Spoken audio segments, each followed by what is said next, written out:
probably been playing this game as a Canadian for your entire life, but not knowing what it's actually called or even knowing how to play. And I've got the answers for you coming right up. You're watching the City DNA podcast. This is the podcast where we interview interesting people in our community and sometimes talk about their businesses. This week, I've got a personal friend of mine. He is a disc golfer friend of mine. He is way better than me, by the way. Jeremy Tracey from Tracey Boards. What's going on? Not much, man. Thank you very much for having me. I'm going to argue with you right out of the hop that it depends on the day which one of us is better at True. the second greatest disc sport in the world. That is true. And what's the number one? The number one would be Crokinole, but I may be just a titch biased. You never know. So I'm going to ask you a question. Is it possible to change the name of Crokinole to something easier to say? You know what? One of my goals is that I want Tracey boards to be like the Kleenex, like Kleenex is to tissue. That people stop talking about playing Crokinole and they start talking about playing Tracey boards. Tracey Boards. Um, There you go. yeah, I don't know. I like the name for our boards. I don't know that it's going to catch on as the name of the game, but yeah, I've had people come up and say, "Why did you give it such a weird name?" And because they think I invented it. I I'm was like, no, no, born no, that no. way. If you didn't catch It's that, been his last around. name's Tracy. Yeah, yeah. No, no. They talk about crokinole. Why did I give crokinole such a weird name? And it's been around literally more than 100 years longer than I have. So I was not involved in the naming process. So why don't you tell us a little bit about the history? Because I'm sure most people don't know about it. I heard that it's actually Canadian. Yes, it is. Yes, it was. And I mean, there are some people that would argue if there's a historian listening in, I'm not sure that this has been fully fact checked, but the most accurate that I've ever heard, most consistent I've heard, is that it was invented in 1876 just outside of Tavistock in Sebastopol. That is why the first Saturday of June every year we host the World Crokinole Championships in Tavistock. There's nothing else there. They have a Tim Hortons. They think they might have two sets of lights, and they have the arena where we host the World Championships. That's why it is there because that's where it was born. So in 1876, a wagon wheel builder by the name of Eckhart Wetlaufer built the first known crokinole board for his son Adam's fifth birthday. Now, that exact crokinole board used to hang on the wall at a museum in Kitchener called Schneiderhaus. The city of Kitchener still owns it, is my understanding. I'm just not sure it's still in that location. But yeah, the roots are right here, just down the road, which is pretty cool. That is pretty cool. And Tavistock holding the world. Mhm. Did I hear it right? The World Series of Crokinole. The World Crokinole Championships is what it's called. So it is the Nice. biggest family-friendly crokinole tournament in the world. It is pretty surreal. You walk in and the entire arena floor, one end to the other, has crokinole boards and all of them in action. And the junior divisions are actually over in a separate room because we don't have room for them on the floor, on the arena floor. So it overflows an arena floor because of the demand. And we are very blessed and grateful to be the official board builders of the World Crokinole Championships. That is So amazing. So why don't you tell me a little bit about that? But I'm sure that somebody watching this, out of the three people that watch it, there will be somebody I'm that gonna doesn't even know what crokinole is. your What? viewership is gonna go up because I'm gonna pump this out there Well, for you. now that you're on it, it's going up big time. Yeah. You're not getting the love you deserve. So You make we're gonna the do what we can to official correct that. crokinole board of the World Series of Crokinole, so naturally my readership or watchership, whatever you call it, is going to go way up. We should have discussed. I should have negotiated better in the contract for this appearance, I think. But Yeah. Oh, I thought I'd yeah, negotiated a contract with you. Oh, whatever. yeah, yeah. So yeah, the best way I've heard to explain it and what I use for somebody who's never heard of it before is it is curling and shuffleboard in a tabletop version. So I will actually turn my camera. Yeah. Good. I was going to That ask you right to do there, that. yeah. So that is just where we store it. That is not where you play crokinole. You don't throw darts That'd be at it or pretty anything hard like to that. play it on the wall like that, eh? Yeah, it would be until we figured how to defy gravity. But that board gets laid flat on a table. You sit directly across from your opponent. The way we play singles is if you and I would sit across from each other, I'd have 8 black buttons, you'd have 8 red buttons. We take turns flicking our disc. Most people are index finger. I'm a second finger shooter. um, Take turns flicking the disc, and you're trying to knock your opponent off and knock yourself into higher point regions. That's the gist of it. I say officially the rule is to, or the goal is to try to get more points than your opponent. The unofficial rule and my rule, my objective when I'm playing Crokinole is that I want to make amazing, circus 20s, just incredible, fun shots, challenging shots, ones that yeah, physics get involved. And I'm sitting across from you. I want you to swear. I want to leave buttons in places that, yeah, are very difficult for you to hit because, yeah, one of the valid shot rules, if when it's your turn, if I have a button in play anywhere, you have to make contact with it. So if I'm Right. able to make a shot and leave my button behind a post on my side of the board, you're going to be like, "Come on, man, what am I supposed to do now?" And I'm like, "Figure it out." But Yep. yeah, that's the You know gist what of my it. So brother yeah, and I used to well, do when we played Crokinole, speaking of what you were just saying, yeah, putting all the rules out of play, although I'm not sure we actually knew what the rules were, would be to hit the buttons as hard as possible and make your opponents flick off the table and hit them. uh, so eye protection would have been a good thing for you and your brother. Yeah, I would say so. Yeah. Yeah. But that also Just hurts while your we're fingers though if you do it too hard. So. it's fun because one of the things that we get when people grew up playing and they've got this old plywood board that's very difficult to play on, and then they sit down on one of ours and their first shot, they hit the Oh, railing on the far side of the board because they yep. are used to having to shoot really hard. And on ours, it's more of a finesse because, yeah, the, yeah, yeah, we don't, we shoot for function over style. Like, yes, we want an attractive board, but for us, the most important thing is the playability of the board. We want the, like I say, we're the official board builders of the World Crokinole Championships, and when we go to, the NCA, the National Crokinole Association, has a series of tournaments that pretty much all the boards in action are Tracey boards. And definitely at the end of the day, when it comes time for the semifinals and the finals, the players involved in those matches are the ones that choose which board they want to use for that final. And it's going to be a Tracy board. Yeah. They're good. We Yeah. started giving them out to our clients, and I did exactly what you said. My first flick when we played a really short game went all the way across. And you know what else surprised me is you provide like a wax or something with the board as Yeah. well. Yeah, It's I'm like, a this scuffle is board top notch wax. stuff, man. This is like professional. Yeah. Yeah, that's what we use. Basically, everything we do and we sell, it is not that you have to play by NCA rules, but we're fairly we stay in very much in alignment with competitive play. When I grew up playing Crokinole, if you and I sat down and played each other, we would play with 12 buttons each. It's not wrong, but it's not what you're Yeah, going to exactly. find when you go to Tavistock or, yeah, people play by all kinds of. I'm a huge fan of house rules. Like we try to keep everything we do in alignment with competitive crokinole standards, and I want it to be fun. Like if you're shooting with a 5-year-old and you want to give them mulligans, I'm 100% on side with that. They can't come do that at the World Championships though, and it What like, about disc yeah. golf though? You don't allow me mulligans. But I mean, I don't know what to do with that, man. Really should have something smart to say to that.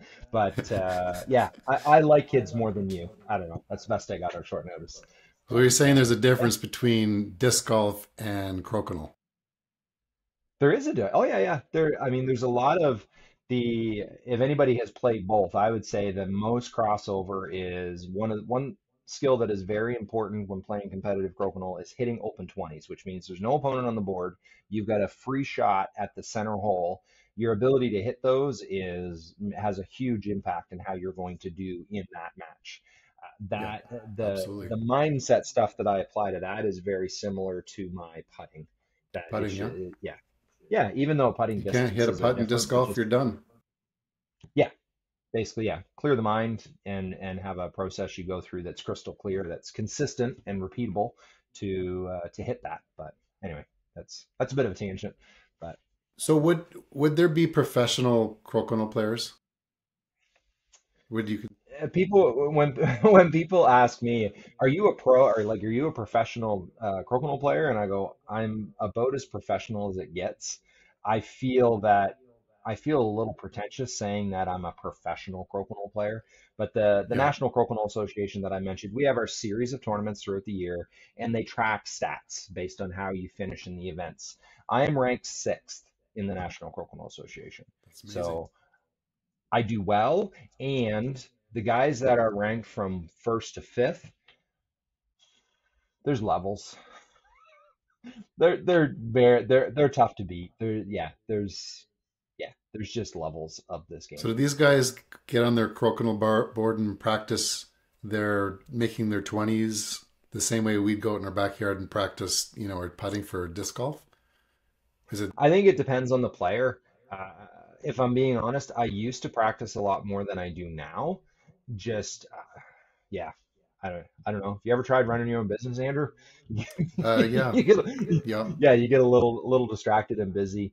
Um, but yeah, there certainly are players that are sitting down every night shooting 120s. I don't know if they're doing it every night, but there are some players that do that. Can't go to bed And till as I get much 100. That's right. That's right. And as much as that is an important skill set, it isn't the be all and end all. There has to be more depth to your game than that because you're going to miss eventually. Yeah. So, And there's yeah. strategy around it too, right? Once you do miss, where do you Yes. go next? How do you, if you have to, I think you have to knock the other player off the board, right? So positioning Yes. yourself after you hit him is important, similar to, I guess, like playing pool, where you position your cue ball afterwards tells you what your next shot's going to be, right? So it'll be Yes. some strategy that Yeah. way.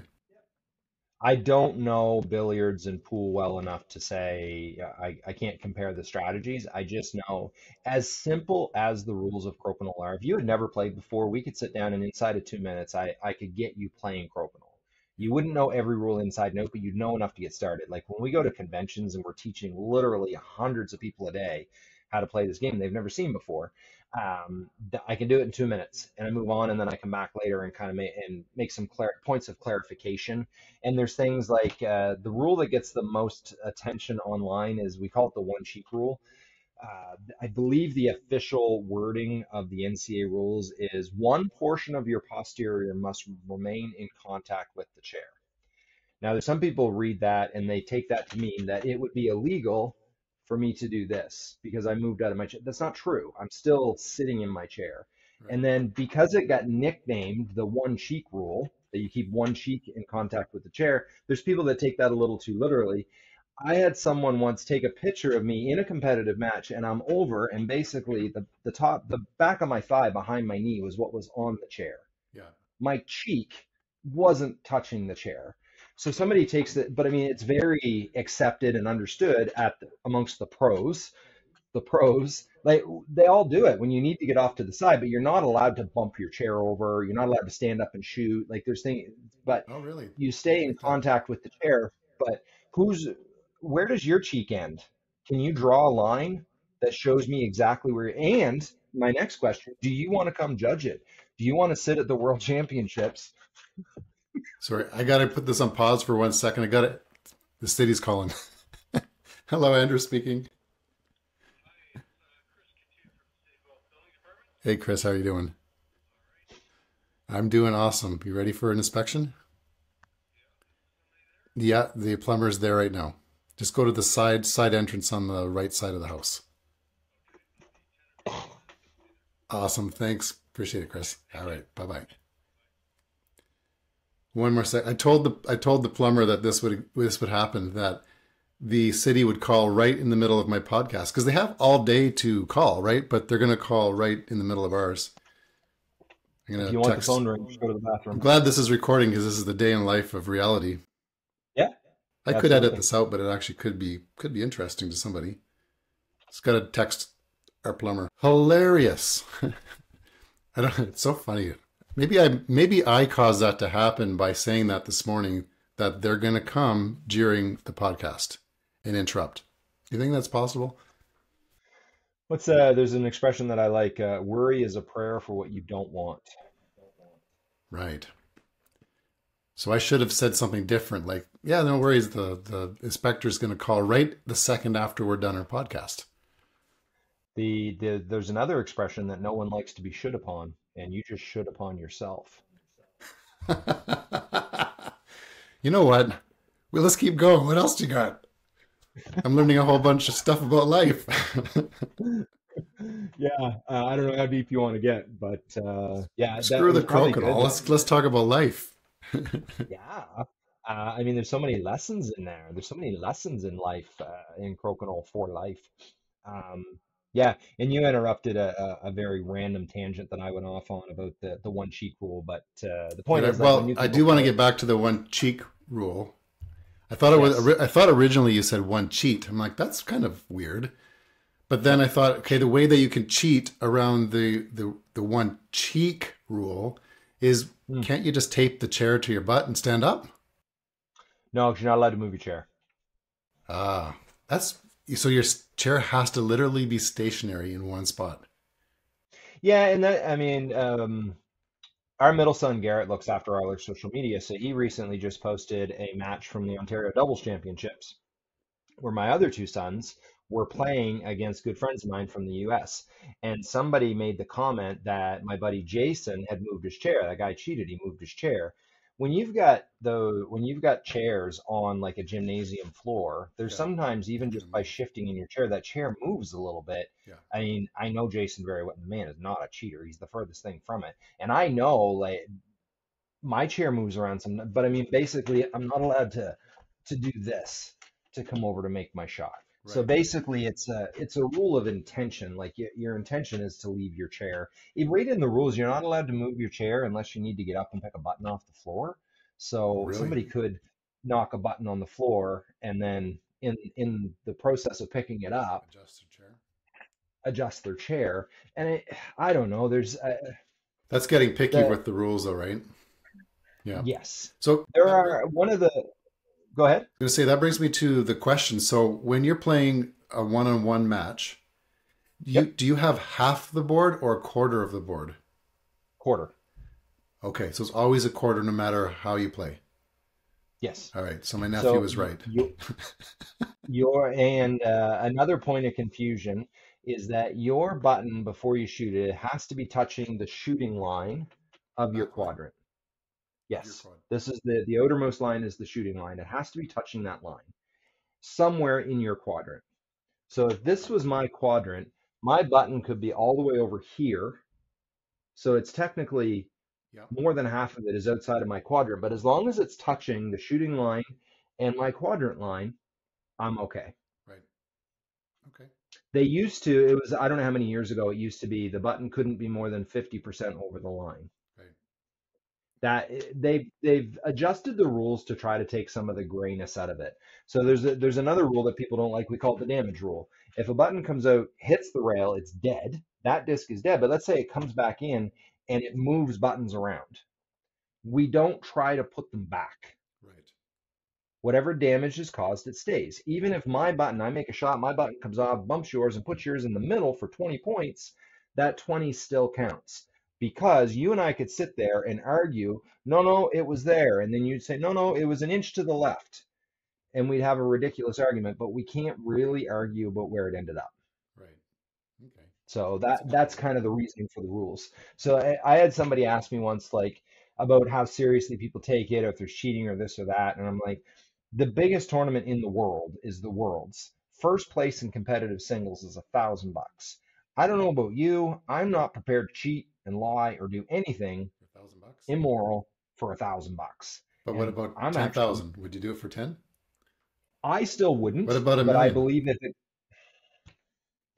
now we're getting deep in a moral dilemma. I still don't think I would, but I believe there are people that would because, yeah, just that I would love to see Crokinole. But I joke that I want to see it in the Olympics, but I hope that it grows in a way that it always hangs on to its wholesome roots. Right.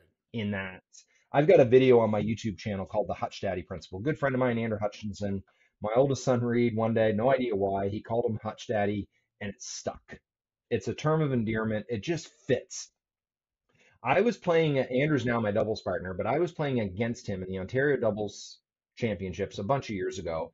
Andrew bumped the table, which is illegal. There's a rule in there, you're not allowed to bump the table. He didn't do it on purpose. It happens. When he bumped the table, our button was so close to the center hole that it fell in. So there's four players playing in a timed match because we've got a time limit to play this match, and we're all looking at each other going, "What do we do now?" And Andrew said, "I bumped the table. That was my fault. Your 20 counts." And we said, "Are you sure?" And he said, "Yep, that's what's right. That counts." He took it out, put it in the 20 cup, and we got back to playing. Did we make the right decision? I still don't know, but I call it the Hutch Daddy principle because a decision needed to be made. He stepped up and did a very, yeah, he took the high ground and went, "Yeah, this is what makes sense to me. I made the mistake. It hurt us. Let's get back to playing." Did he win? So I can't remember. That's not the point of the Oh. story. Come on, man. I honestly don't remember. He might have. You're suggesting it was fast acting karma Yeah, that he did maybe. something good and the Crokinole gods looked after him. Yeah, well, we won't know because it wasn't televised back then, probably. It probably recorded. It might be up on YouTube. I'm not sure.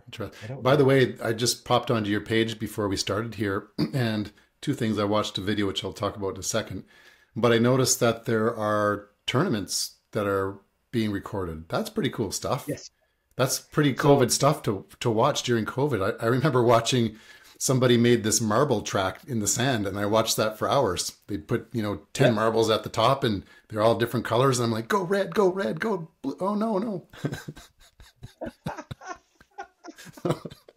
That's better than I'll marbles. have to I'll have to look that up. Maybe I Do don't know. it. We'll see. Yeah. I So should up link it to this until podcast, although no one would find it. Oh, The come three on now. people, We're only 20 some minutes in. People are still listening for sure. for sure. Um, but yeah, it was up until late last year, a friend of ours, Nathan Walsh, has a YouTube channel called Crokinole Center. And he used to record the matches, at least the semifinals and finals from the tournaments, and he puts them up with scoreboard, with commentary. I used to do guest commentary when he did that. Anyway, the guy just volunteered it, the goodness of his heart, didn't even have his channel monetized and he burned out. I mean, Nathan is a fantastic guy. He is, if you look at the volunteers, the ambassadors who've done the most to grow the sport of crokinole over the last 10 years, there's Nathan Walsh, and then in second place, there's Nathan Walsh. And then I might be challenging for third at this point. But anyway, I mean, it's my business, so it's different. But as far as a guy who's just doing it out of the goodness of his heart, I mean, he towers above everyone as far as the passion he has poured into this. Anyway, he burned out and he was just like, he went from it being something he enjoyed to it was just kind of, I don't know that he resented it, but it was he had had enough. Anyway, so he has stopped that. We picked up the torch with his blessing. We picked up the torch.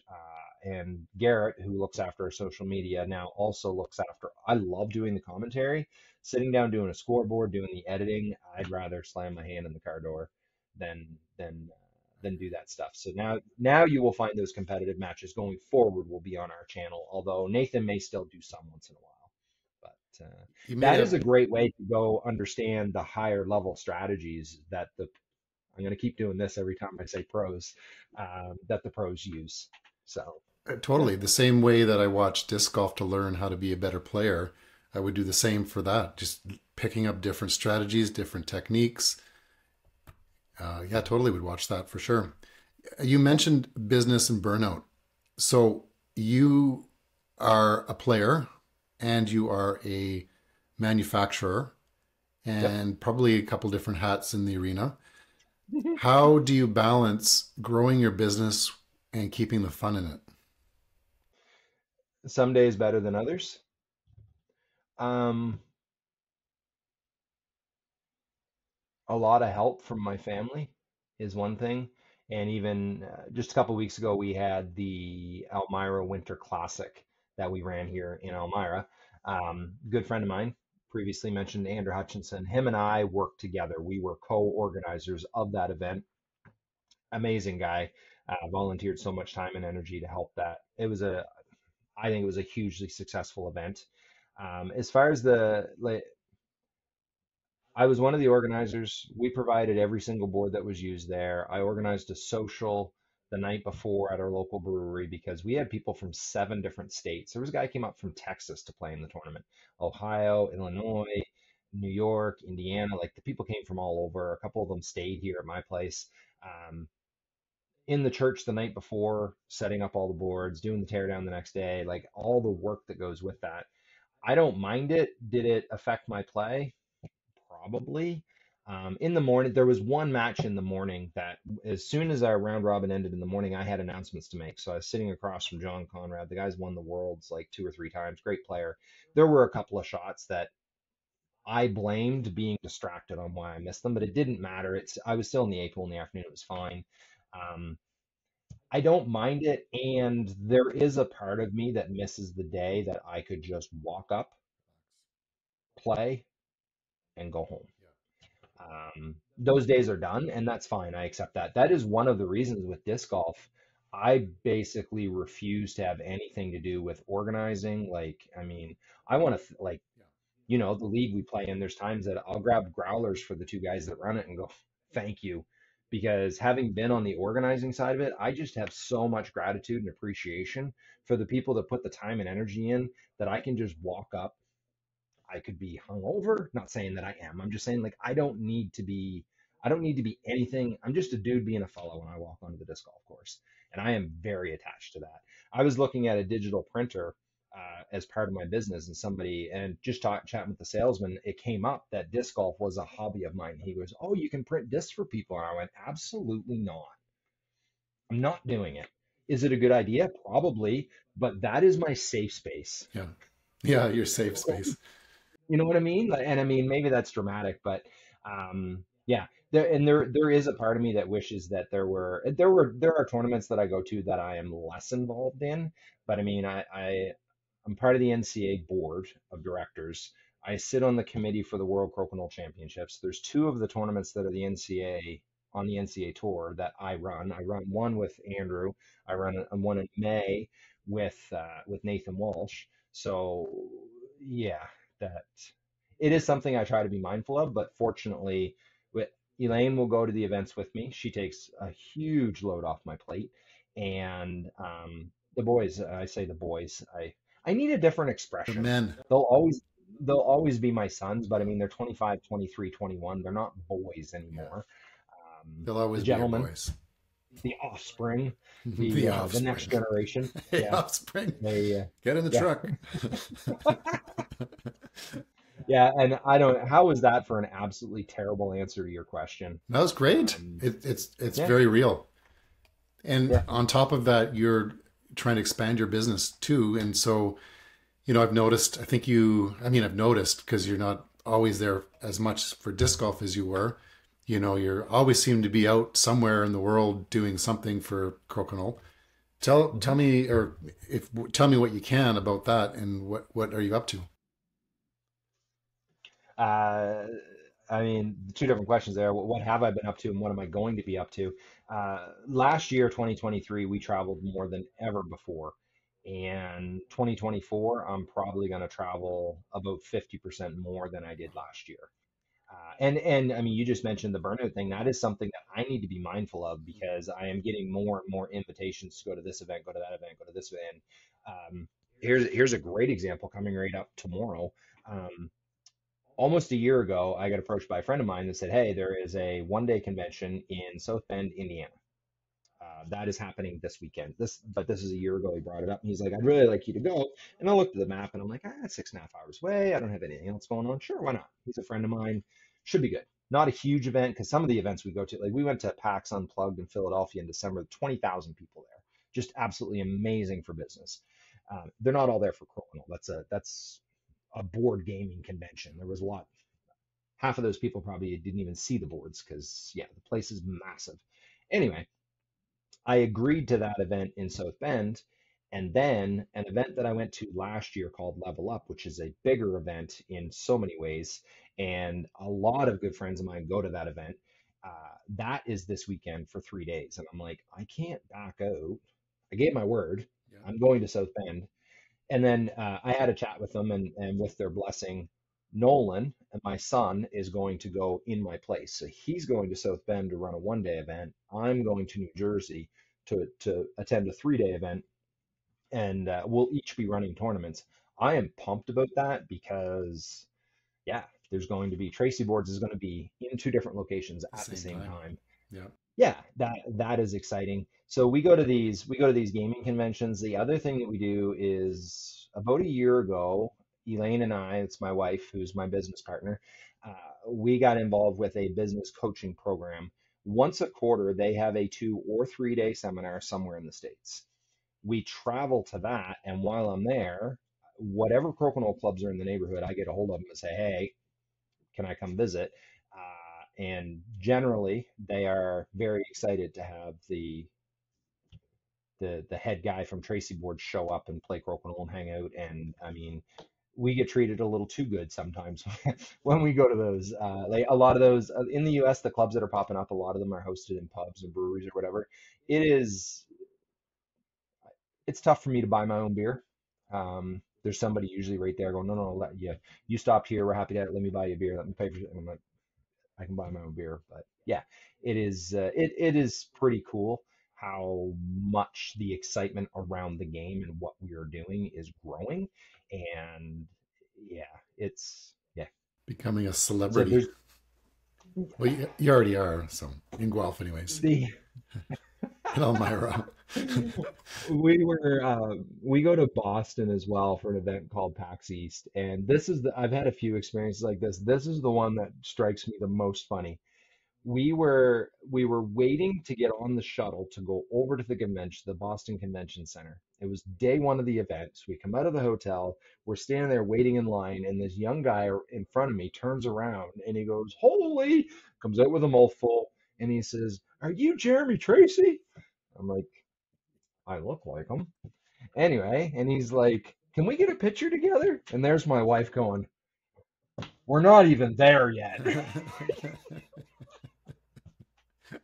Uh, it is. I've had people come up and ask me to autograph their buttons or the back of their board or their accessories, and it feels weird. And I'm like, we build a board. I am a pro at a flicky flicky game, and it is kind of cool, but it feels a little it feel I even feel weird talking about it here on a podcast. Like if you and I talked about it, I wouldn't feel as weird, but here I am publicly saying like people ask for my autograph, and I'm But it is different, and like I said, it's reality. This is what it is. Your goal, I guess, in part for these events is to make more business, and like, the way you get more business is to be seen and noticed. yeah, Like attention yeah, brings money, or money follows attention, I think is the saying, right? And although yeah, some people are really uncomfortable with attention, it just happens to them.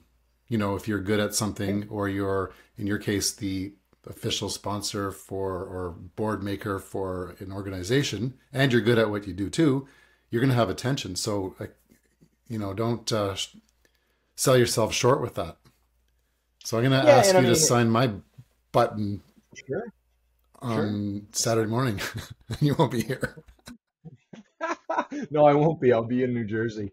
But yeah, it is interesting because there's people that and this makes more sense to me that there are people that I meet and I've got like 150 or 200 YouTube channel videos on my channel. So they've watched me a lot. So we meet and they feel like they know They me. know you, yeah. And that makes sense because if I watch someone on YouTube enough, then I feel like I've gotten to know them because I feel like whether I'm on video or talking to you or on a podcast, I'm pretty consistent with who I am what I am. Yeah. I don't put up a front other than like I go out of my way to not swear in something like this and in my videos. If you and I are having a beer, you've probably heard me swear on the disc golf course. Don't tell anybody. But I mean, so I don't feel like that's being inauthentic, though. I just feel like it's being respectful and making sure that the content I'm putting out there is family friendly. I don't want to put out videos that somebody is like, "Oh, I'd love for my 6-year-old to watch this video," but Tracy might drop 6 F-bombs before he gets no. Yeah, I Yeah. want it to be more family friendly. It's important to be who you are in anything you do, right? And Yeah, I do I think this so. podcast just for something to do, to get to know the community. Ultimately people recognize my name at some point and they associate me with something, whatever they associate me with, hopefully real estate and buying and Yeah, selling houses. Yeah. But it's what I said to myself is I'm just going to be me. What you get is what you get, right? So when you work with me, you get the corny jokes. When you disc golf with me, you'll get a couple of dad jokes and sarcasm, which you're very sarcastic too. So it's fun to play with you because you're the only one that gets my sarcasm. But you got to be yourself. And that's though when you talk about people coming to, get you to sign their stuff, it's because, like you said, they know you because they've seen you, and the real you is on the video, the same person that is showing up in front of them, right? I think so. And I mean, I haven't felt you have been any different on this podcast than you are when we're hanging out on the disc golf course. I mean, we're just, yeah. And there's been people, the first person that comes to mind, there was a fairly big influencer on Instagram who got hold of one of our boards. She posted a video about it. And I mean, it was just absolutely amazing video. Her name's Danny Standring. If you're into board games at all, highly recommend her. But then 2 or 3 months after that video came out, I met her at the event in Boston. Nolan and I sat down and played doubles with her and her husband Todd. And we walked away, and I turned to Nolan, I'm like, you know what's awesome? And he's, what's that? I'm like, she's the exact same person as she was on the video. And like, I've hung out with her. She's going to be at the event I'm going to this weekend. Uh, Me and her and her husband and another friend of ours will probably go play disc golf in the snow together. They're just awesome people. But who she is on camera is exactly who she is when you're sitting there playing a board Yeah, game with her Friday night at 10 o'clock having a beer. Yeah, I feel like the genuine authentic is missing a lot in the oh, world. So when you totally. see it, it's like it just shines through. In the real So estate world, you see it all the time. And I don't mean this offensively to anybody that's watching out there, but mhm. particularly women, if you look at their business card from 1995, they look a lot different than they do now. And, if they are into social media, a lot of people dress up, they do makeup, guys do whatever the guys do. And you meet them, you're like, who is this person, right? There are people that are like, from realtors, hey Andrew, how's it going? It's been a while since we've connected, blah blah blah blah. And I'm thinking, I don't know who you are, and I have to go back and jog my memory, like they obviously know me, and then I have to pick apart the conversation in my mind. Oh yeah, that's such and such a person from such and such a company, right? So I Yep. think it's important though to be authentic in who you are, and warts and all, like uh, I stutter a lot, just like right now. Like sometimes the words come out, smoothly. Sometimes they're like a little, whirlwind. What was he talking about? You know what I mean? But that's who you get. And I'm not going to pretend to be anything different. And I'm not going to not be on camera because I Hmm. might make a mistake in thinking, oh, someone's going to make fun of me. I Yep. thought that when I was 6 years old. I'm Mm. 48 years old now. I'm a little past that now. But some people never get past that. They won't do Mhm. certain things because of, what people might think. So, I got a good business friend of mine, and he's a travel agent, super guy, knows his stuff. He is so knowledgeable, and I have tried to convince him to do lives, and like he is like gets violently, not violently, but like nervous. Like his nerves about it are so strong. Like the thoughts of it just make him so uncomfortable. I'm so grateful that I pushed through whatever that is. Because yeah, I mean, what you're doing, and a hat tip to you. I mean, I would every once in a while it goes through my mind. I would like to do what you are doing right now with these podcasts because you get to. I hope you're enjoying the conversation with me. But I watched a bit of the guy you had on last week or the week before, the Bid Me guy, yeah, yeah, and I John. mean, you're getting to hang out and talk to. What value is coming from it? I don't know. Like, I don't think your viewership. You make jokes about your viewership. It isn't huge, but Got to who start cares? somewhere, right? You're getting to have a cool conversation. And I mean, you look at some of the big podcasts now, and you go back and you listen to their original podcasts, they weren't that great. 100%. But you need to. There was a course I took a bunch of years ago, and it was about a product design, and it was basically the guy was like, your first product is gonna suck. It's gonna be bad, but you'll never make the second one until you make the That's first right. That's right. Totally. And that's so true in any industry, no matter what you're with. People, one. including me, I've been there where, I'll just use the example of talking to people. In real estate, you have to talk to people. Otherwise, you're not going to get any business. It's not like there's a people business that they just say, "Oh, Andrew, he sells houses." You have to make yourself known, and you have to know what to say. And I remember this very clearly. It was maybe about 5 months into the business. At the time, I was doing real estate and I was working as an engineer for Loblaws, Okay. and so there was an overlap, and it was quite known that I was going to eventually be a real estate agent. So the company sat me down and basically fired me in a polite way. Said, you know what, we know you're going to be doing this. We're going to replace you with a new engineering student or whatever they replaced me with. But you have your severance because I was there for a long time, which was enough money to get me to about the 5 month mark. Mm. And ironically, when the 5 month mark came and I had one sale, which was my own house I bought, right?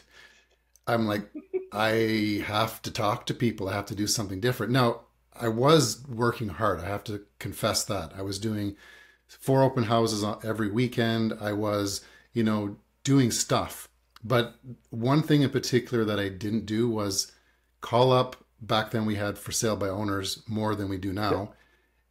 And I saw five of them that, ooh, could really use a listing right now. And I sat down and just did it. I didn't know what to say. I just started speaking, right? And after talking to those five people, I had three listings. And those three listings turned into, within the next 6 months, I think I did over 20 transactions from Wow. making that one phone call. But I could have easily said, I don't know what I'm saying. I don't know what to do. They're going to laugh at me or whatever it is, right? But it was the courage just to pick up the phone and call. But it was the key of not worrying about what you're going to say. I'm sure it was crap. I don't, I have no idea. But I also figured out that just picking up the phone works. The same guy that I mentioned earlier that had the product course, like the product creation course, he has a quote that is Darren LaCroix is his name. I always try to, if I can remember where I heard a quote, I do like to reference it and not try to claim it as my own. But he would say, "Done is more profitable than perfect." And I mean, there's so much truth to that. But yeah, you're also reminding me that the first job I had outside of, like, I grew up working on farms, doing construction and stuff like that. And the first job that I had outside of that type of work, the labor, just slam stuff around kind of work, um, I went door to door selling satellite systems. There's a character building experience. Yep. Yep. And I went from that to selling real estate. I sold real estate for three or three and Did a you half really? years. I didn't know that Yeah. about you. Yeah, that was back in Nova Scotia, so that's going Okay. back a lot of years. I didn't know And that you're in Nova Scotia either. That's where I went to high school. okay, Yeah. went to high school. Yeah. Where? Cole Harbor High. Okay, yeah.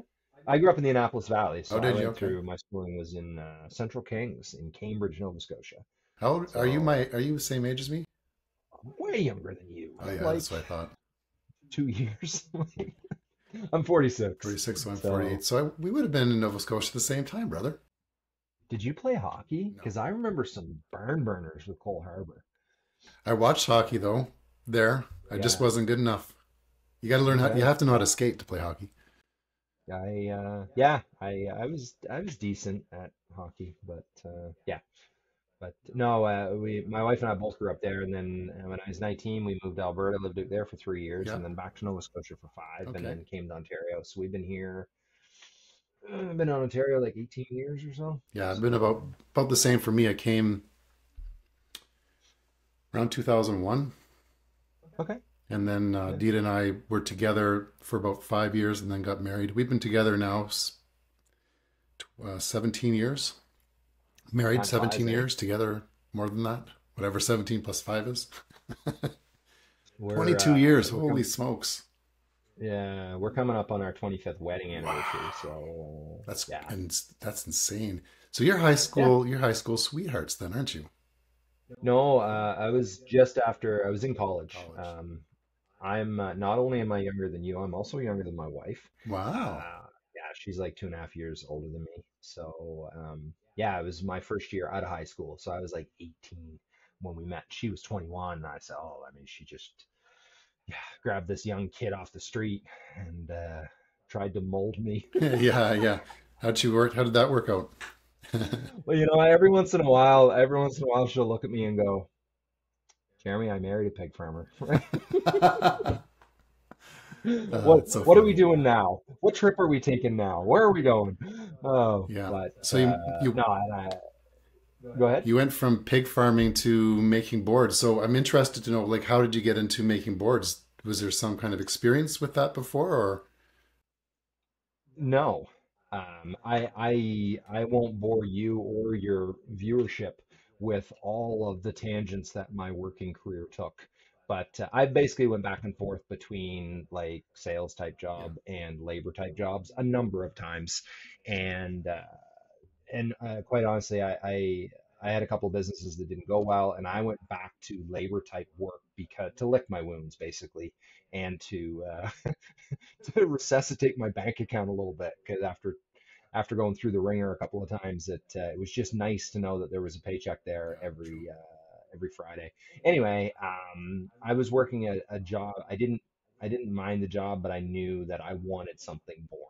Nothing against somebody like if somebody wants to, they're happy with their job and that's they're finding their fulfillment elsewhere. Good for them. For me, I'm like there's an entrepreneur in me that wants something better, and I actually went and quit my job and it was so funny. I don't know how esoteric you are, but you'll find what you go looking for. Once you get clear on what you're looking for, you'll find it or it'll find you. Yeah. True. So I basically was like, okay, I want something more. I need an opportunity. I'm looking for an opportunity. I don't know what it is, but I'm not going to find it while I am working 60 hours a week doing a job that I don't love. That's kind of sucking the life out of me. Um, Anyway, so I quit that and I'm like, I want to find a part-time job to free up headspace, to free up time and energy. And it needs to be something that I don't need to be trained to do because I'm not going to stay. This is a stepping stone. That's it. And I ran into a buddy of mine who I'd worked with previously, and he worked for a furniture company. And he goes, Jer, we're looking for a delivery guy, but we only want him part-time. And I went, perfect. So I quit my job and I took like a multiple dollar an hour pay cut, plus cut my hours in half. I went from 60 hours a week to 25 or 30. And fortunately, my wife was, there's only been a couple times I've gone to her with ideas or ventures, and she's gone, oh, please don't. That's just a dumb idea. Normally she's on side. So anyway, I went to work at this job and was quite, I'm like, nobody needs to teach me to pick up a sofa and put it down. I can handle that and cleared my head, just got me in a better space. And then it was like 2 or 3 months later, somebody came to me and they said, I heard Willard's looking to retire. Well, Willard is an older gentleman who lives in Elmira, and he had been building boards for 30 years. His dad had been building them for 20 years before that. And his friend of mine came to me and he said he's looking for someone to take over. He wants to retire. He's looking for someone to take over. So I went, I had one of his boards because I was playing competitively at that point, but I'd never met him. He lived around the corner, but I'd never met him. Elaine and I went over to meet with him, and it was my understanding that other people had approached him, other people had met with him, and it just wasn't the right fit. Right. And for whatever reason, he took a shine to us and said, you know what, you're the guy. And so I'm working part time at slinging furniture around, and I'm working part time with him in his shop. Like he took me right in his shop, right under his wing, and introduced me to all his suppliers. And over the next few months, he shut down and we started off. And it's funny because he was here yesterday. He needed to borrow something, so he was over here yesterday. But he shows up down at the shop, which at this point, my sons run the shop plus two other guys. I'm not down there very much, but Reed will go, Willard was in this morning, and Willard's late 70s now, and he'll come in and he'll look around, and we're doing more than 5 times what he was doing. Wow. And he looks around and he was like, I never wanted it to be this big for me. Yeah. Like the business was for him. It's not like he did, it's not like he comes in and goes, "Oh no, I didn't want you to do this with the business." Like he's very happy for us. He's very excited for us, but he never wanted it to be that big when he was running it because he didn't want to take on. I've taken on a lot to build it from where it was to where it is Yeah. now. And There are some days I wish I just had a job. And I knew there were some nights I would sleep better if I didn't have the challenges that I have with growing the business. But anyway, yeah, that's yeah, just fell into the opportunity, created space in my life for the opportunity, whatever you want to say. Yeah. But Well, it seems like a yeah, perfect fit for, your hobby, your personality, and it seems like you have that entrepreneurial spirit. And I've noticed that, you've been on these places to do, marketing. I think you've did some, I think I remember you saying that you went somewhere to do a day or two maybe of social media content creation. Am I accurate, or did I just hear that? yeah. The I've done that a couple times, but in December I made yet another trip. I hopped on a plane, went down to Little Rock, Arkansas. I've got friends there that have YouTube channels about gaming. And actually the reason for that trip is because what started that trip was I had a lot of people when I was in Vegas. We were in Vegas in September for the World Series of Board Gaming. I was there running tournaments for 4 days. But different trips like that, people would come up and they'd ask me what you just asked me, like, how did this start for you? And I go, oh, kind of try to do the Cole's Notes version of how things got started with Willard because there's a lot to that story. But anyway, I share a bit of that, and I had a number of people say to me, like, "You've got to share that story. Hmm. You've got to get that out there. Like, you should be. Yeah, people want to know that stuff." And Elaine has been saying that to me for a while too. She's like, "I think it's time for you to tell your story. I think it's time for you to tell your story."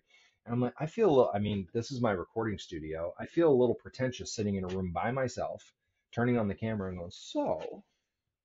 Then and telling my own story. So one of these guys down in Little Rock, a good friend of mine, Devin Norris, he's going to be at the event this weekend too. I mean, so many amazing friends in this gaming industry. But anyway, I've spent time with him a number of times, so I got a hold of him and said, "Hey man, how about I come down? You interview me in your studio. I want the footage for my channel. I'm waiting for it to get edited. I should have it soon. But anyway, I said, we'll do that, and in exchange for that, like while I'm there, we will do as much Crokinole content as you want." And that he can have for his channel. Like it's kind of a win-win. Yeah. So I stayed at his place with his family for 3 days, and then we got together with a guy who has another YouTube channel and an even better recording studio. That was one of the things I felt that Devin had a better studio than me, Yeah. be a better quality production. And yeah, so I spent 3 days down there to make those videos, and those will come out soon. They'll be evergreen. They'll be out there forever. Yeah. So Ooh, look at you. The it's statement's evergreen. I never yeah, knew what yeah, any of that stuff meant until recently. I've been diving down into that a little bit just to modernize myself with things and what marketing is like in 2024 as opposed to 2006 when I started real estate. yeah. I thought I was pretty cool back then. People were like, "Andrew, I see you everywhere." "Oh yeah, I have my ad in the newspaper." "That's great, you saw that." Now nobody reads a paper. I get one thrown at the end of my driveway every week, and it just goes straight. It's actually perfect because it's right by the same day recycling day is, so it just goes from the driveway to the Convenient. recycling bin. Convenient. Yeah. I feel Yeah, and bad. Did, that did I just say that out loud? Whoops. yeah, I mean, I feel the same way. Uh, the every once in a while, I guess it's usually only like when we have the Maple Syrup Festival here, there's times that the local paper has approached me like, "Do you want to put an ad in the paper?" I'm like, "No," because it'll land at the end of somebody's driveway and go in their blue bin the next day. I mean, maybe a few people look at it, but the other thing is that my business really isn't local. No, it's So much of it international. is international. Yeah, And I mean, the for what it cost me to put an ad, like let's say I put an ad in the paper for a month, for the same money, it's probably about what it cost me to fly down to Little Rock and stay at my friend's house and make these videos that 4 or 5 years. YouTube's not going to be around forever. That too shall pass. But I mean, I've got videos about Crokinole that I made 3 years ago that are still some of my most viewed, not most total views. yeah, Like if I look at my stats for last month, a video that I made 3 years ago will be one of the most viewed videos on our channel in the past month. yeah, Crokinole's most confusing rule. Yeah, and those things, but I've had some that have 3 views, not three, yeah. but And it's funny 50. the way that the algorithms pick up stuff too, right? So, I just new to this stuff and I did a short. So you can take long form like this and make it into shorts. There's AI that does it for you. It's pretty cool stuff. And I Mhm. just did a really quick one about fires in Burlington. And then I went away on Oh, vacation. I came back and it was like 5,000 views of that. I'm like, holy cow, people were bored over the holidays, right? Which is 5,000 is nothing, but when you have zero following, when you're starting from the scratch, it's Yeah. amazing. And interestingly enough, I never did YouTube, but back in the day, Dita and I used to do some like fitness competitions, stuff like that. I Okay. did it on a Yeah. dare because I thought, well, I can do that. And someone said, well, there's a competition in the fall, and it was like 4 months out. And so I'm like, all right, I'll do it just to prove you wrong. And I ended up somebody, I think it was maybe my wife or a friend, took video of that on a really old cell phone. It's grainy as hell. And I'm like, all right, I'll throw that up on YouTube, this YouTube thing, right? And I look back maybe 6 months later, it had 56,000 views. Like it Wow. was complete crap. But it's been taken down since because it has in the background there's music for the competitors, and it Yep. whatever that's called, you can't have that. Copyright. I Yep. think one of them's still up there. It doesn't have as many views as that, but it's like, why? What are people watching? That they're going to watch a grainy video like that? You know what I mean? I Yet, don't know. there's some great content out there. Like this podcast. Right? Yeah, Yeah, I hope your AI can carve out the like the really poignant the gold that maybe was buried in amongst this conversation. Maybe you can put those snippets up there. You never know. But yeah, and that's something I certainly don't understand, and I haven't tried to understand. Garrett, our middle son, looks after our social media. He came to me a couple weeks ago and he was like, "I want to try something new with the way I post our reels," and I'm like, "Cool. I don't need to know. I yeah, trust your judgment." yeah. And he posted a video from the Ontario Doubles. It might be the one that Buddy was complaining about Jason moving his chair. But anyway, Garrett comes back to me a few days later and he's like, that Instagram reel has over 500,000 views. It's And in insane. the Yeah. past 2 days, we've gained 800 followers on What? Instagram. And I'm like, okay, whatever you did, Keep doing it. keep doing it. Yeah. And he goes, I'm trying to figure out what I did. Like he's trying to figure out why it caught fire. Yeah. Well, that's just it. And How like some people know, like there are professionals out there that know how to do this, right? yeah, I like to figure it out, man, because it's just strange how some things go viral, we'll say, and some things that are beautiful content nobody yeah. watches, Yeah. right? I think there's something to be said against trying to like if everything you're producing, you're just trying like, oh, I want this one thing that's gonna go viral. That it may not. I don't know whether that serves you or not. Like, Yeah, uh, there's a certain yeah, realness to it as well. People can sense what's fake and what's not, what's meant to just get views versus this is legitimate content, yeah, right? Like, I mean, I'm sure there's probably in this podcast today, there's probably some clips where we're laughing or something like that. Well, people can identify with laughter, right? And they'll watch laughter, even though they have no idea what it's about. They'll watch it over and over again, right? And who knows, yeah, this clip right here might be the one that yeah, goes viral because we're just laughing stupidly, right? yeah. Well, I mean, speak for yourself on that one, Andrew. Now, come on. But yeah, um, yeah, that's cool. So, in all things, we all have to make money. So, Yeah, tell us where we can get your boards. sure, Say it sure. verbally because some people will be listening to this, and Yes. I will put a graphic on here with your website and things like that. But how can people get a hold of your boards? Um, Feel free to tell us how much they cost if you want to, all that stuff. Yeah, yeah. So our website to order directly from us is traceyboards.com. TRACEYBOARDS.com. And quite honest, I'll be very open, honest, and vulnerable. Maybe not vulnerable, but there are people out there who buy from us and resell. Obviously, that's not bad for my business, or I wouldn't do it. But my highest choice, what is best for us, is when people buy direct. We have a reseller that buys from us, and then they sell them on Amazon. And like basically, when people go to them, there's two people in between the family that built them and the customer, and I love the it's more Nolan that looks after our email correspondence now, but I just love the relationships that we build when we are working directly with the end customer, and it is better for our business when people come directly to us. So Yeah, if it works, that would be awesome. And I mean, we have the boards, we have accessories, we have accessories you've probably never even thought of. Mm, And so, as far as the price of our boards go, we have two different levels. Our Tracy Tour board, which comes with plain gutter, red gutter, or black gutter. So that would be a red one there. That one, although it looks black, is actually take a little tangent here. That one right there. The reason these are on my wall, that is the first Crokinole board I ever made. really? Yes. That one is one of the last Crokinole boards that Willard ever made. Oh, wow. So yeah, when Willard got down to his last few, he made them for his grandkids and whatnot as he was winding down. And I knew he only had a few left, and I'm like, all right, I don't name your price because I mean, that's a piece of my history at least that's there. My first ever, not his very last ever, but one of his, like probably one of the last 5 or 10 that he had. Yeah. So anyway, that's a green gutter, but we have red, black, and just natural gutter. Those ones are 395 Canadian, and that comes automatically with your choice of two colors of buttons, playing wax, rule book, button baggie. The other one we have, it is called a gray rock. Um, it is made the exact same way. It will play the exact same way. It is $25 more because we have a stain applied to the playing surface and the rail that costs more in our production. So, but it is, we have tried other stains that look really nice, but they negatively impact the speed of the board. So we won't make it, we won't sell it.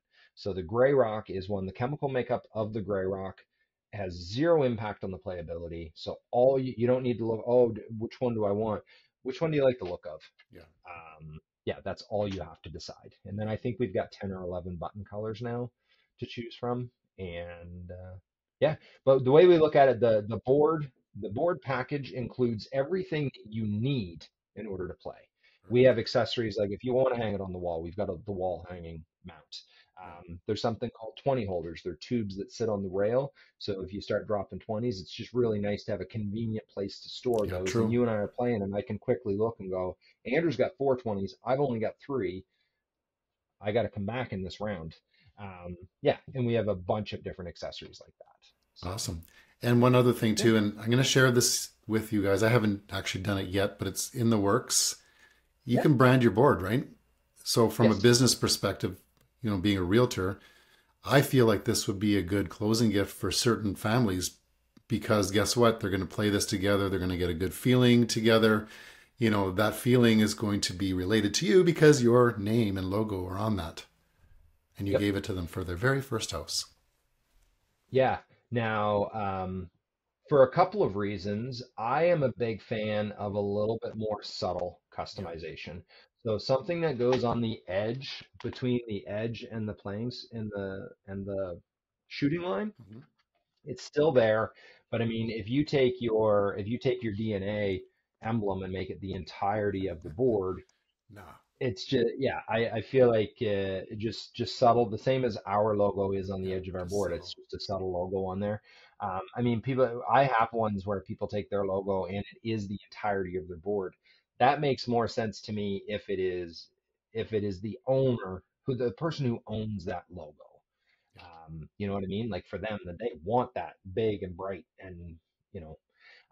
Anyway, the other thing is that it's more affordable if you're just having something Smaller. Yeah. small along the edge. But yeah, those they cost a little more because of the customization. They take a little bit of time.